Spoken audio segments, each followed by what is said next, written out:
Amis du jour, bonjour, nous sommes le 256e jour de l'année, le 257e en cas d'année bissextile. Il reste 109 jours avant la fin de l'année, nous sommes le 22e jour du signe astrologique de la Vierge et vous regardez au jour le jour. Le 13 septembre de l'an 490 avant Jésus-Christ, les Athéniens repoussent une tentative d'invasion perse, c'est la bataille de Marathon. Le grand roi des Perses, Darius Ier, est contrarié par le soutien qu'a apporté Athènes aux cités grecques d'Asie mineure lorsque celles-ci se sont rebellées contre lui.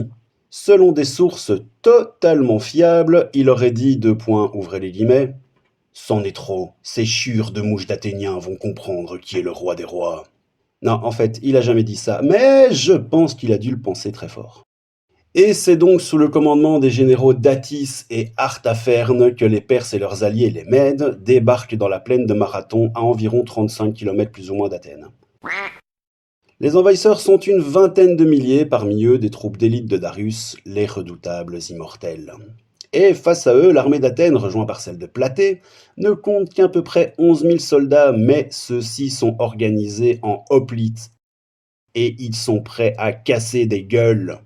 Sous la conduite du stratège Miltiade, les hoplites athéniens et leurs alliés platéens surmontent leur faiblesse numérique et massacrent joyeusement du Perse. Ces derniers, voyant que la bataille ne tourne pas vraiment en leur faveur, embarquent sur leur navire sans demander leur reste. Vont-ils fuir et rentrer chez maman ? Que nenni, l'ami ! Les petits saligots avaient pour idée de contourner l'Attique et de débarquer à Athènes, profitant du fait qu'elle soit sans défense. Et ça, c'est pas joli. Non. Mais les héros de Marathon se lancent dans une marche forcée, un véritable marathon, et arrivent à Athènes au moment où la flotte ennemie apparaît au large. Se voyant devancés, les Perses renoncent à poursuivre leur offensive et rebroussent chemin. C'est la fin de la première guerre médique. La deuxième, vous la connaissez sûrement mieux, car elle est conduite par le roi perse Xerxès Ier. Le 13 septembre 1515, c'est la bataille de Marignan, et tout le monde connaît cette date. 15-15. Marignan. Ouais, moi non plus, je suis pas très sûr de cette vanne, désolé.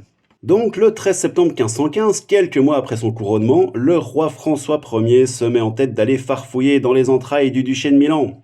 Bon, le duché de Milan n'a pas d'entrailles parce que ce n'est pas un corps humain, mais vous m'aurez compris, c'est une image, une expression pour parler de guerre. C'est une image, une expression. Tout ce joyeux petit bordel se situe dans le cadre des guerres italiennes qui durèrent de la fin du XVe siècle, plus ou moins au milieu du XVIe. À une vache près, hein, c'est pas une science exacte. Au début de ces guerres, la France avait déjà repris le contrôle du royaume de Naples avant de s'en faire expulser quelques années plus tard. Autant vous dire que l'ami François avait une sérieuse dent contre l'Italie et qu'il ne comptait pas se laisser faire, le petit Lapinou. Donc, après avoir essayé la voie diplomatique, François Ier monte une armée de 35 000 hommes appuyée par 60 canons. Face à lui, le duc de Milan lève une armée de 20 000 mercenaires suisses. Ces mercenaires suisses étaient réputés pour être quasi invincibles, très très loin de l'image des Suisses qu'on se fait à l'heure actuelle. Donc on va pas passer 3 heures là-dessus, mais en gros les troupes françaises sont arrêtées à Marignan par le mercenaire suisse du duc de Milan. Donc bagarre, dans un premier temps les Suisses ont l'avantage, puis le bon François lance ses canons dans la bataille, ce qui résulte en un déferlement de hurlements, de souffrance et de mort. Quand rien n'est pire de mourir de la peur de mourir de la mort. Une fois l'ennemi tombé, les deux camps prennent le temps de se reposer, et au petit matin, c'est reparti! Okay, let's go. Les Suisses reprennent l'avantage, mais c'était sans compter les alliés vénitiens du roi de France qui débarquent en masse avec leur cavalerie pour littéralement piétiner tout ce qui bouge encore. La bataille de Marignan se termine par cette charge de cavalerie et François Ier est littéralement le boss du game. Mais pourquoi la bataille de Marignan est-elle aussi connue, me demanderez-vous ? Eh bien, jeune ami au ventre mou, je vais te le dire, tout simplement parce que entre le 13 et le 14 septembre 1515, 15 000 hommes dont 10 000 Suisses périrent. C'est la bataille la plus sanglante depuis des centaines d'années et l'utilisation des canons marque la mémoire par leur efficacité à la destruction totale. Puis François Ier, il venait d'être couronné roi de France, et rien de tel en commençant son règne qu'une fulgurante victoire militaire. Il sera d'ailleurs surnommé le roi chevalier. Ouais, roi chevalier mes fesses, ouais, il se serait pas fait massacrer lors de la bataille de Pavie 10 ans plus tard, mais genre, bien massacré ? J'ai des opinions différentes des autres, je suis un rebelle, espèce de bouffon. 1848, cette fois-ci, on va parler de Phineas Gage. Alors, Phineas Gage, c'est un cas d'école en neurologie et en neurochirurgie. Sa page Wikipédia dit qu'il a subi un traumatisme crânien. Moi, perso, j'appelle ça se faire complètement défoncer la boîte crânienne, mais bon, soit, passons. Donc l'ami Phineas, il bossait aux États-Unis à la construction d'une ligne de chemin de fer, et alors qu'il est en train de bourrer de la poudre dans la faille d'un rocher, le dit rocher lui explosa à la tronche. Il a survécu à son accident, mais son comportement changea du tout au tout. D'habitude gentil, jovial, agréable à vivre et tout ça, il devint un énorme connard instable. Bon alors moi, si je me prenais une barre en métal de 60 cm dans le crâne, je pense que je deviendrais aussi un gros bâtard, mais a priori c'est une zone de son cerveau, en fait le lobe frontal gauche, qui s'est bien fait défoncer et qui transforma totalement l'ami Phineas. Il survivra néanmoins à cet accident et aidera la médecine dans l'avenir à une meilleure compréhension du fonctionnement du cerveau. En 1959, c'est le lancement de la sonde soviétique Luna 2 qui atteint la Lune le lendemain. Voilà, c'est plutôt cool.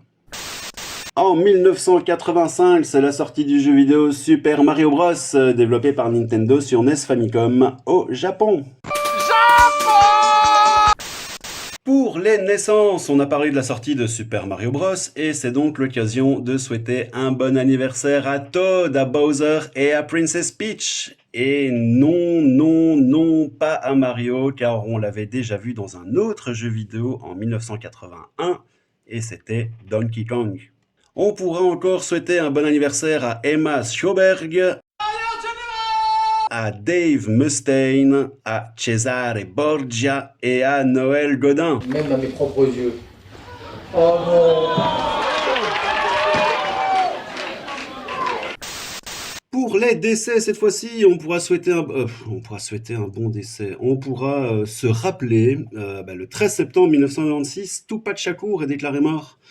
Et Tupac, il avait été victime d'une fusillade 6 jours plus tôt à Las Vegas. Et on pourra se rappeler aussi de Titus, l'empereur romain né en 39, il est mort en 81 à l'âge de 41 ans. Et Titus, il est resté célèbre pour la prise de Jérusalem en l'an 70. Et pour commémorer cette victoire, son frère Domitien, devenu empereur à sa mort, fera ériger l'arc de Titus.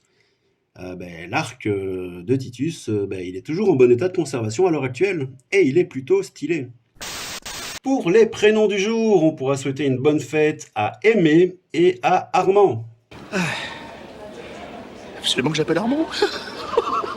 Et vous ne serez plus sans savoir qu'au Mexique, c'est le Dia de los Niños Héroes, ou le jour des enfants héros, qui commémore les cadets du collège militaire qui défendirent héroïquement le château de Mexico lors de la bataille de Chapultepec en 1847. Et c'est une bataille qui vit s'affronter le Mexique et les États-Unis.